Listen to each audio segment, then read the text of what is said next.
दुनिया का हर देश कानून के हिसाब से चलता है। हर देश के अपने कानून हैं, अपनी अदालतें हैं, जिनका फैसला हर एक को मानना जरूरी होता है। इसी तरह दुनिया भर के देशों को मिलाकर भी एक अदालत है, जिसे ICJ यानी इंटरनेशनल कोर्ट ऑफ जस्टिस कहते हैं। अब इसी ICJ ने एक फैसला सुनाया है। फैसला ये कि रूस यूक्रेन पर हमला फौरन रोक दे, यानी जंग खत्म कर दे। पर सवाल ये है कि क्या रूस इस फैसले को मानेगा? आखिर ICJ के इस फैसले के मायने क्या है? आइए आपको समझाता हूं।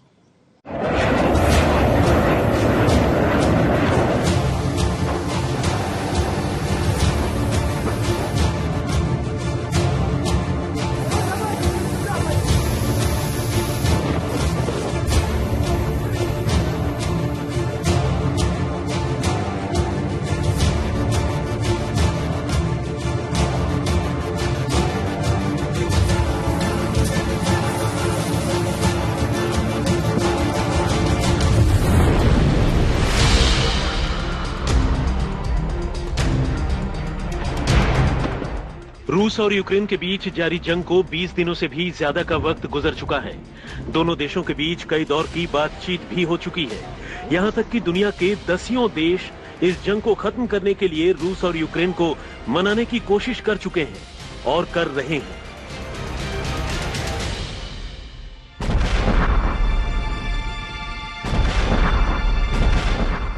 मगर इन तमाम कोशिशों के बावजूद दोनों तरफ से बमबारी का सिलसिला अब भी जारी है। यूक्रेन पर रूसी हमले थमने का नाम नहीं ले रहे हैं। ऐसे में सवाल यह है कि आखिर ये जंग कहां तक जाएगी, ये कब खत्म होगी, कैसे खत्म होगी? कहीं ऐसा तो नहीं कि ये जंग फिलहाल खत्म ही न हो और दुनिया में विश्व युद्ध की आग भड़क जाए। तो आज वारदात में मौजूदा हालात के मद्देनजर इन्हीं सवालों का जवाब तलाशने की कोशिश करेंगे।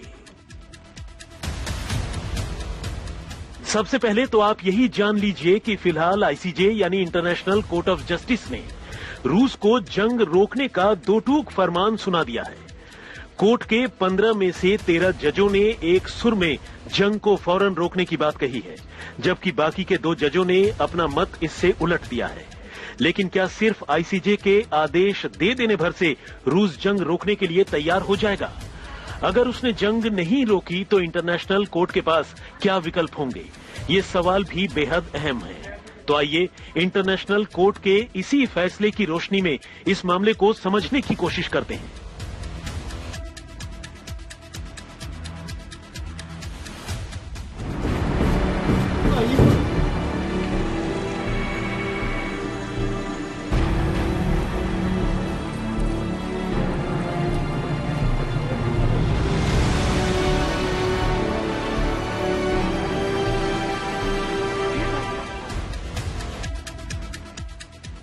चौबीस फरवरी को यूक्रेन पर हुए हमले के बाद यूक्रेन के राष्ट्रपति वोलोडिमिर जेलेंस्की ने इंटरनेशनल कोर्ट में अपील कर हमले को रुकवाने और इस जंग के लिए रूस को जिम्मेदार ठहराने की अपील की थी, जिसके बाद कोर्ट के जजों ने इस मसले पर लंबी और गहरी मंत्रणा की और आखिरकार रूस को यह आदेश दिया कि वो न सिर्फ यूक्रेन में अपना मिलिट्री ऑपरेशन बंद कर दे, बल्कि अपनी तरफ से किसी और को भी ऐसा न करने दे। अंतर्राष्ट्रीय कानूनों की बात करें तो इंटरनेशनल कोर्ट का फैसला मानना किसी भी देश के लिए बाध्यकारी होता है, यानी फैसला जिसके भी हक में हो या जिसके भी खिलाफ दिया जाए, दोनों पक्षों को उसे स्वीकार करना होता है। लेकिन यह भी सच है कि इस फैसले की तामील करवाने का इंटरनेशनल कोर्ट के पास कोई खास तरीका नहीं है। कई मामलों में इंटरनेशनल कोर्ट का फैसला नहीं मानने पर ICJ UNSC यानी यूनाइटेड नेशंस सिक्योरिटी काउंसिल में इस मामले को लेकर जाता है और ऐसा करने वाले देश पर UN की ओर से दबाव बनाने की कोशिश की जाती है। लेकिन विडंबना यह है कि वीटो पावर वाले देश कई बार ऐसे दबावों की भी अनदेखी कर देते हैं। कई मामलों में ICJ के आदेशों की अनदेखी करने के लिए चीन ने अपने वीटो पावर तक का इस्तेमाल किया है। ठीक चीन की तरह ही रूस भी UNSC का स्थायी सदस्य है और उसके पास भी वीटो पावर है। ऐसे में रूस इस आदेश को मानता है या फिर यूक्रेन पर हमले जारी रखने के लिए अपने वीटो पावर का इस्तेमाल करता है? फिलहाल दुनिया की निगाह रूस के इस स्टैंड पर टिकी है। कुल मिलाकर ये कह सकते हैं कि अगर कोई देश किसी फैसले को मानने से इनकार कर दे तो उसे सजा देने या फिर उस पर अलग से कोई कार्रवाई करने का कोई मैकेनिज्म या इंतजाम इंटरनेशनल कोर्ट के पास नहीं है। ऐसे में पहले भी कई देश इंटरनेशनल कोर्ट के आदेशों को ठेंगा दिखा चुके हैं।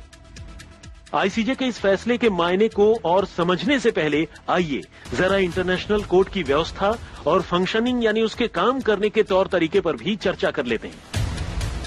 आईसीजे में अलग अलग देशों के 15 जज प्रतिनिधि के तौर पर शामिल होते हैं। ये प्रतिनिधि समय समय पर नामित होते हैं और बदलते रहते हैं।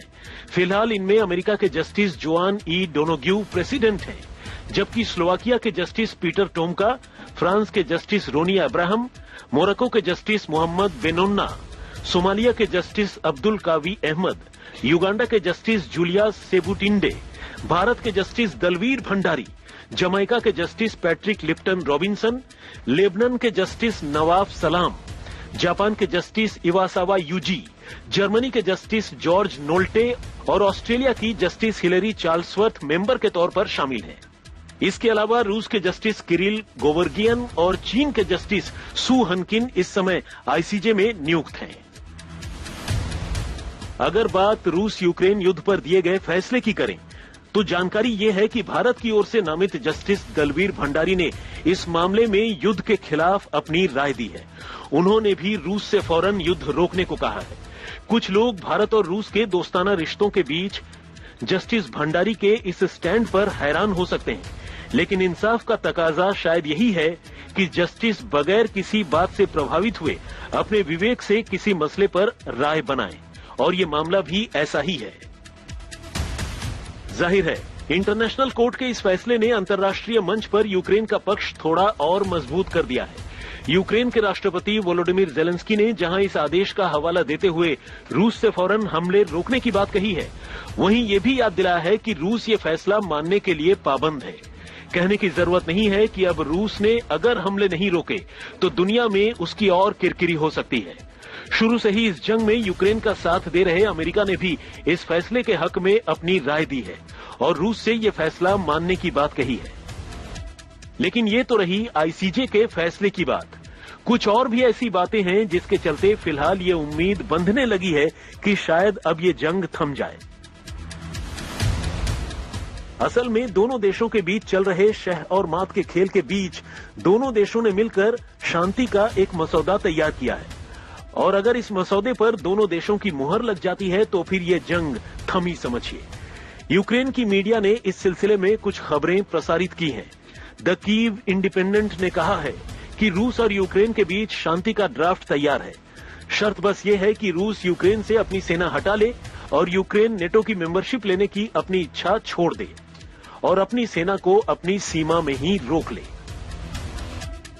अभी एक रोज पहले ही यूक्रेन के राष्ट्रपति जेलेंस्की ने नेटो की मेंबरशिप न लेने की बात कही थी, और यूक्रेन के इस बदले हुए स्टैंड का रूस ने स्वागत किया। रूस के विदेश मंत्री ने कहा कि जेलेंस्की का ये स्टैंड इस बात की उम्मीद जगाता है कि शायद दोनों देश इस मसले पर सहमत हो जाए और शांति का रास्ता तलाश लिया जाए। विदेश मंत्री लावरोव ने एक रूसी टीवी चैनल आरबीके टीवी से कहा कि जंग रोकने के लिए दोनों पक्षों से सकारात्मक पहल जारी है। जाहिर है अंतर्राष्ट्रीय दबाव, दोनों देशों की कमजोर पड़ती आर्थिक और सैन्य ताकत, जंग से हो रहा जानी नुकसान, आईसीजे का फैसला और अब दोनों देशों का शांति मसौदा इस बात की निशानी है कि शायद अब ये जंग थम जाएगी।